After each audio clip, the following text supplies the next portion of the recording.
Well, good afternoon, everybody, and welcome back to Robmotive JT. Today, it's time to tackle a rear light mod for the Jeep JL, the Wrangler. Now, I've taken a look at this a little bit. First of all, let's take a look at the lights. They're going to be tail lights. This is what they look like. They're LEDs. Right now, she's got the regular halogen bulbs in there. And they fasten on from the back. Now, a couple things to note before we get started. If you have the sensors, there's an extra wire on the harness. Probably this one is my guess for the cross traffic sensors and the rear sensors. And then a little bracket you have to install with what looks like some other connectors. Fortunately for me, hers doesn't have that. They do give directions as to how to connect this thing up. We don't have to mess with that. That makes me pretty happy. Now, it is a bit different than the Jeep Gladiator. Let's take a quick look at that. Those are simple. If you look at the Gladiator, they just attach via some screws on the outside right behind the tailgate there. Pretty simple to do, and then they just pull off. That's it. Not the same thing on the Jeep Wrangler. Oh no, they've got to make it just a little bit more difficult, I guess. And if you notice, they screw in via this screw right here. It looks like a pretty substantial screw to me, and I guess it would have to be since it appears it's the only thing that holds it on. Now, to access that, of course, everything is sealed back here. But Jeep did give us an access panel here. So, you need to pop this off, and then below is a screw that you need to remove. I'm not sure what it is yet. I'm guessing it's a Torx bit, probably, since some of the, matter of fact, I know it is, since some of the instructions I've seen actually show using the tools that come with the Jeep. I'll be using my own, but you should have them already. So anyway, you pop this off. Below it is a screw. You take the screw out, and then this should be freewheeling, if you will. I'll be interested to see if the wiring is down there or back here. I'm guessing it's back behind the light, but all the tools you need is a pry bar to go ahead and pop that cover off, and then some sort of a Torx bit. I'll let you know what that is. So let's get into it. I'm going to go ahead and pop this off. Hopefully it comes off rather easily. I'm hoping. It looks like it does. And I don't really want to mar it up too much. There you go. That was pretty simple. And then right behind, let's see if I can show you. You can barely see it peeking out. It is a looks like a plastic Torx bit type head. I'm guessing that's probably something you remove, and then there's a real bolt below that. But let me go ahead and see what Torx bit it takes, and we'll get that off. Okay, it takes a Torx bit 40, it looks like. So I'm going to go ahead and get that in there, and then we're just going to turn that. Again, it looks almost like that's a cover, but I'm not quite sure. I've never done this before, so we'll hit it a few times here. It does seem like it's removing. That's good. I can feel it, I think, pulling out of there. I can't imagine that's the only bolt type thing that's in there, but who knows? Maybe it is. Wow. Check that out. Kind of a spring-loaded, I don't even know what kind of thing. Let's see if the light moves at all. And it does not. So I need to look down in there and see what else is in there.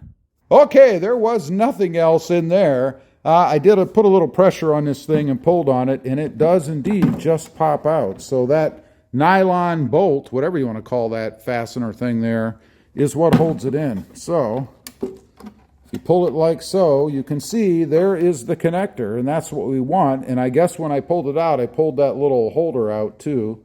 Have to see if I can figure out where that goes and put it back in. But you should be able to just disconnect the holder that you see right there. You pull that little red thing back, and then there's probably a push down there to go ahead and pull the light off. We'll do that next. Okay, I've got it pulled out, and indeed, if you see right in front of that little red thing, kind of in between the front part and the rear part of that red thing, there's a little ribbed area.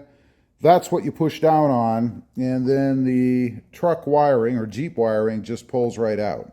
So, next up, we're going to go ahead and see if we can't get this plugged in. I'm going to wire tie, or I'm going to zip tie this down because we don't need this. We need this part, the bigger part. Since it is her Jeep, I've enlisted Krista to hold the camera for me. You got something in your teeth, man. That's gross. But to go ahead and put something in. Here you go. Let's take the camera. You're not going to be on the camera anymore. Me with my clean teeth. Make sure you got a good handle. It'll drop my new phone. Okay, here it is. The plug only goes in one way, and I did zip tie down the other plug that we're not using. If you choose to do this and you have sensors, you'll need this plug, but hers does not. So we're going to just plug it back in here. Again, it only goes one way. Like so. Hopefully you guys heard a little snap there. And then I had mentioned this little piece that was just laying there. I think it plugs into this hole. So we're going to go ahead and put it in that hole, because why not? Or try. There you go. So I believe that's how it should have been to begin with. And maybe I pulled it out. One thing I do want to mention, when I pulled the light, I found some masking tape painted behind here. So I think there was damage on this Jeep when they got it in. We bought it new, and I think they did a repair. We'll see if this is on the other side, but this does not look like something the factory would use to me.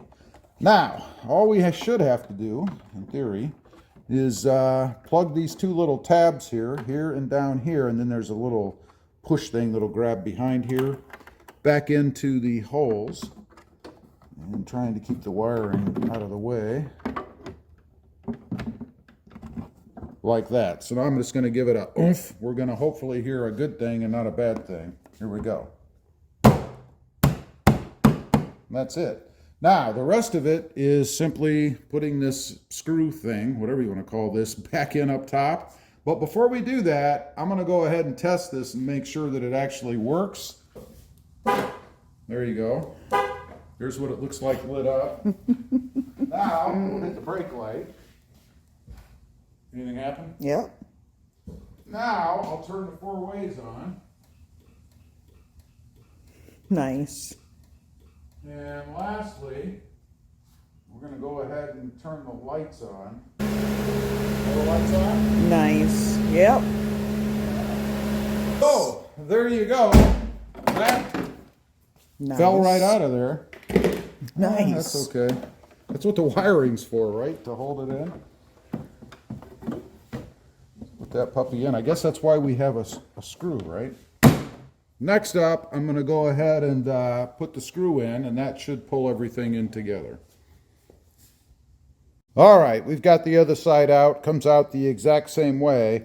One thing I wanted to point out, there's no tape in here like what I found over there on the table. So I do believe the dealership probably took the taillight out and did a little bit of painting on that driver's side. Because there's no reason for this kind of stuff to be in there. Got it all done. The one thing I'll say about this, the screws can be a little difficult to get in. There's really not a lot of play in them.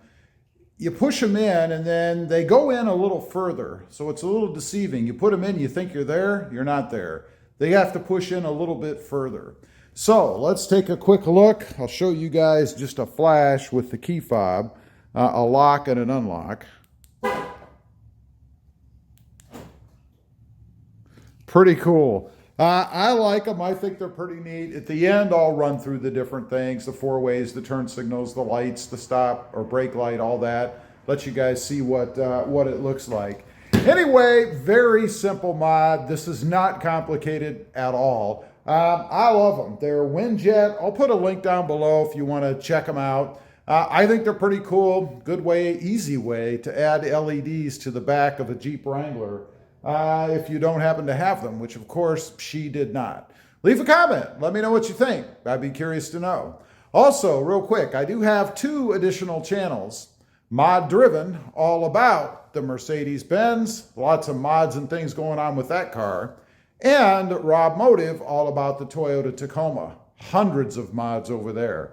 Check them out, and if you're interested, why not subscribe? And while you're at it, smash the subscribe button here too. Thanks for watching. Stay lit out there. Bye.